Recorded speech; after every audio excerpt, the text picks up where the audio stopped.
guys, and welcome back to my channel. Today I want to be going through 10 different phases that you will go through when you are having an unplanned pregnancy.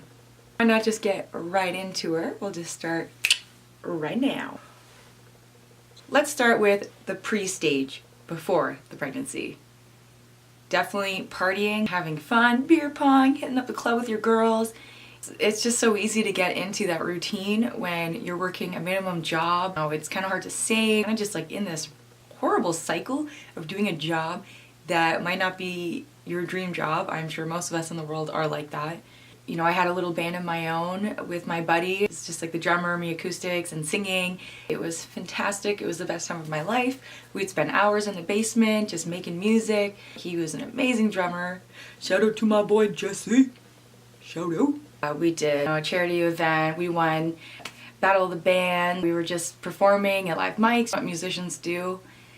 And then, bam, I'm pregnant. Goodbye, dreams. The first phase of an unplanned pregnancy is absolute and complete denial. Like, absolutely, just like, no, not me. No, couldn't be me. Even after doing like 7 pregnancy tests, we actually went out and got one fancy pregnancy test from Shoppers Drug Mart that I believe cost me about $20. And then we went and got the rest from the dollar store, which worked great. Yeah, every single one was positive. And I still was like, maybe not. Maybe I'm okay. Step 2, crying like a damn little bitch.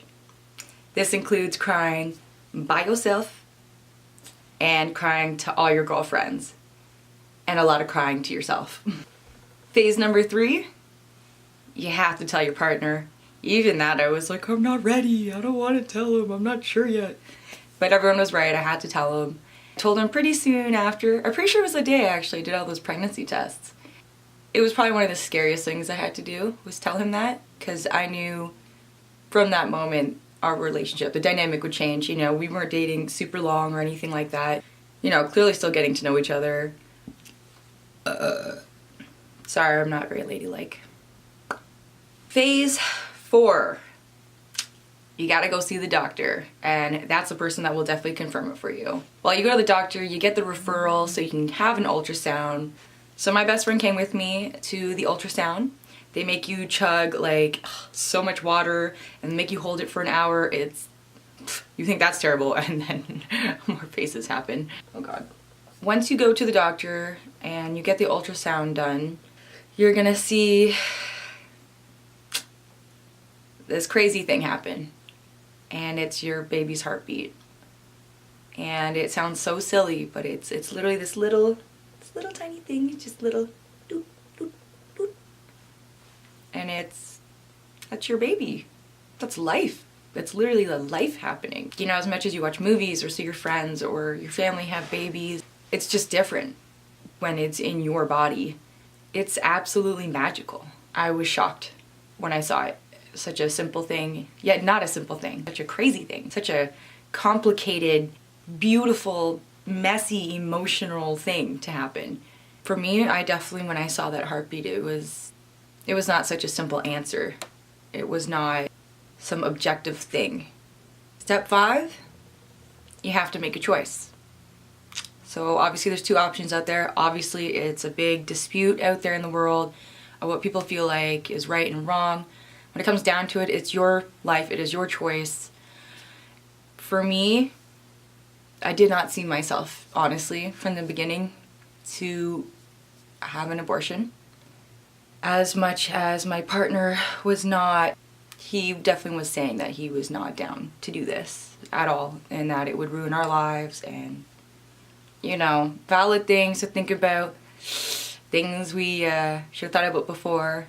But you know, what was done was done. There was a life now, there was a heartbeat. It changed everything. For a woman, it really changes. I think it affects you more. And I don't want to say or take away the stress from a man as well, but this life, it's in you. It's in your body.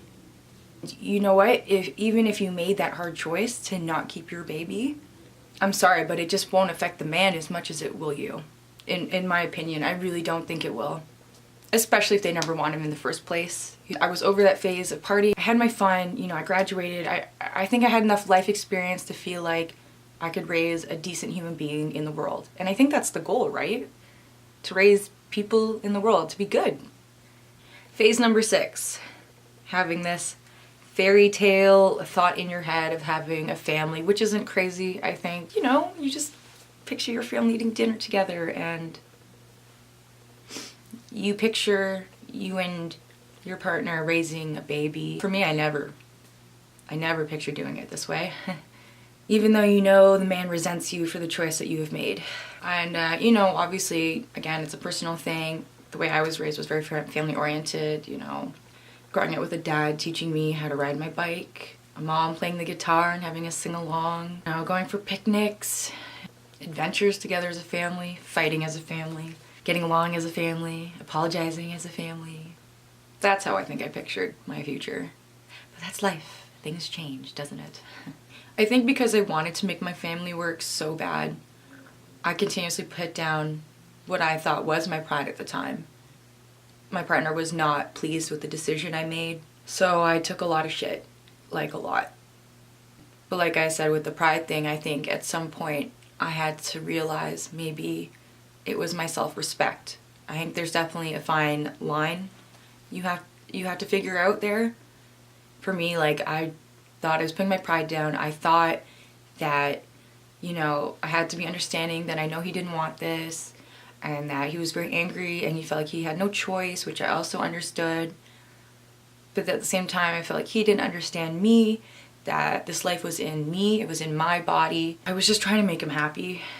And, you know, I was already going through my own stuff. I was terrified, you know. My world just... My identity was changing. That young part of my life was over. And I hate to make it sound all so gloomy and bad, because part of me was excited. I was very excited, actually. And I guess, obviously it hurts because the partner didn't feel the same way. You know, you have to respect what people feel. It's not like his feelings weren't valid. He was right, it was scary. He was right, babies, you know, it's literally a life. You have to take care of the rest of your life. Like, it changes everything. Step 7 was accepting that I would be a single mother. Yeah, that was really, really hard for me, because I never imagined doing this alone. It really broke me, the whole situation. I definitely, like, cried myself to sleep every day. It was so hard to wake up to go to work. Like, it was so hard to find that motivation, but especially knowing that I was going to be doing it on my own, I had to go to work. I had to save the money. I had to go in and smile. Actually, it really did help going into work. Those people really brought my spirits up. And venting and crying to you. That's so emotional when you're pregnant. Accepting that you're gonna be a single mom, it's by far one of the hardest things I ever did. Am doing, I should say. I definitely had to accept that financially and emotionally, this would all be on me. And at the time I lived in a different city, far away from my family. Friends mostly lived away. You know, I had my friends in that city as well. You know, people get busy, they're all grown up and stuff. I felt really alone. I was so blinded by what was going on. It was so unhealthy, what me and my partner were doing. Him being so angry and resentful of me, and me wanting this family so bad. You know, pushing something he never wanted. As he just felt obligated to stay with me. Looking back on it, I should have ended that relationship way early on. Way, way, way early on. None of it helped. It just made it so much worse. And not enjoyable. For me, I wanted to be excited. I made this choice, this big decision in my life, and then I had someone literally hovering over me, calling me names, saying that I was a bad person for doing this, saying that I was selfish, that I ruined his life, and all this bullshit. Phase number 8. You have to tell your family. I remember telling myself, wait until 3 months, because who knows what will happen. Part of the denial stage, for sure. I remember my mom, I was giving her a massage. You know how us Filipinos do. It was kind of dark, and I remember just like tears in my eyes, like so scared to say anything. It just kind of broke out at me, just like, Mommy, I have to tell you something. And she was like, what? And I just said, I'm pregnant. And she just shot up out of bed, and she said, what? I'm gonna be a grandmother? And you know, that was such a much nicer a way nicer response than I thought was gonna happen. Telling my dad, we were trying to get him to sit down. We're like, Dad, you should probably sit down for this. And he just turns to me and goes, are you pregnant?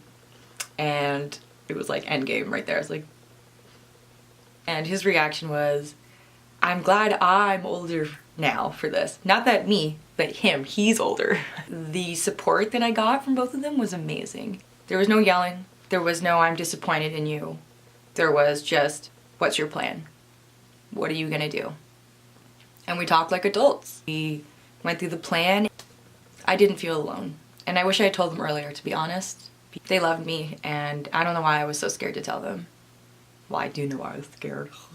In fact, they were proud. I'm glad I kept my baby. If there's anything I can tell any single moms out there, the biggest thing you can do is have support. Especially your mom. Your mom will totally, she will understand because she went through it with you. Maybe not the unplanned part, but she knows what it is to be pregnant with life. You know? Phase 9. Make a damn plan, girl. When I say make a plan, I'm talking like work as much as you can if you haven't saved much money. I was picking up shifts as much as I could, no matter how tired I was. Saving like a mofo. Like, I've never saved like that in my life. I wish I did. I'm like, ooh, I can do this. I just need a little fire under my ass, apparently. Have an amazing support team. Girlfriends that are gonna support you. Your guy friends that will talk shit about the guy who doesn't support you. Finding an obstetrician. So starting your prenatal vitamins. Watching what you eat. Make sure you eat better. Start studying what the hell's happening to your body. It's so fascinating. All year, I was obsessed every day reading on what was happening. It's magic. Phase 10. Prepare yourself for one hell of a ride.